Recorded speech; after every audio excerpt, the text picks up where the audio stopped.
You know that feeling, right? You need to give someone feedback. It's important. You know it'll help them grow. But you get that knot in your stomach. What if it comes out wrong? What if you totally demotivate them? Well, what if I told you there's a simple way to turn that whole situation around, to make it a moment for growth, not conflict? That's exactly what we're going to dig into. So that's the big question, isn't it? How you say what needs to be said in a way that actually lights a fire under someone instead of pouring water on it. Look, it's not about avoiding the tough stuff. It's about turning your observations into real inspiration. And it all begins with a really important shift in how you think about it. First things first, we've got to get this straight. Criticism. Oof, it feels personal, it feels judgmental, and let's be honest, it just makes people shut down. But feedback, now that is a completely different animal. It's supportive. It focuses on what someone did, not who they are. And its only goal is to help them grow. Nailing this difference is the foundation for everything. Okay, so where do you actually begin? Step 1, and this is probably the most crucial part of the whole thing. You have to start with something positive.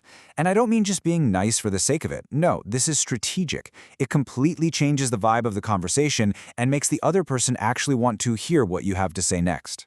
And the good news is the framework is incredibly simple, just 2 little steps. First, you start with a specific positive, and I mean specific, not just a lazy good job.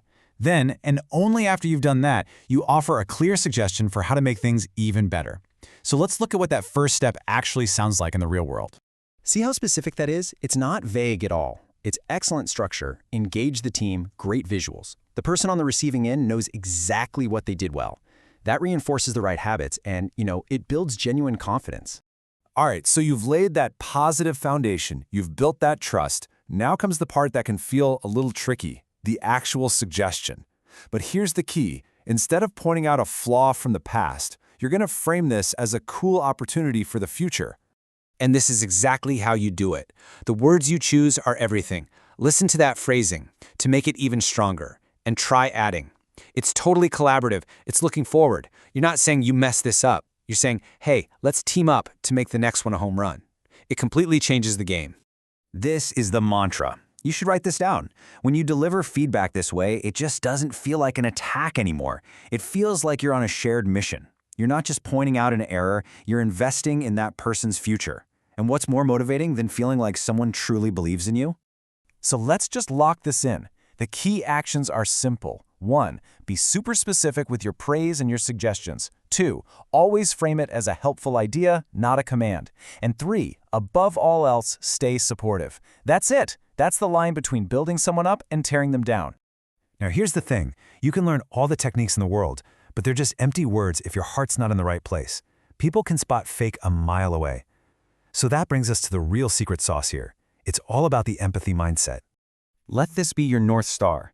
Look at those keywords, supportive conversation and improvable behavior. Why are those so important? Because you can't really change a person's personality, but you can absolutely help them change their actions. You're always focused on the work, not the person. These principles are what make the whole thing feel authentic and not like some corporate script. Really, it just boils down to the golden rule of feedback. Before you say anything, just pause and ask yourself, is this how I would want to be spoken to? If the answer is a clear yes, you're on the right track. So what's the big payoff here? What happens when you start doing this consistently? Well, you get a team that's actually thriving. You create a space where people feel safe enough to try new things and even to fail sometimes because they know you've got their back. So, when you put it all together, it's a powerful little formula, isn't it? Start positive, be specific, suggest improvements. You do those things, and suddenly feedback isn't something to dread anymore. It becomes the single best engine you have for growth. It's that simple, and it's that powerful. All right, so you get the theory, but knowing isn't the same as doing. So I have a real question for you. Right now, who comes to mind? Who on your team, in your life, could you help lift up with this approach? Don't just think about it, go use this to help them grow. Why not start today?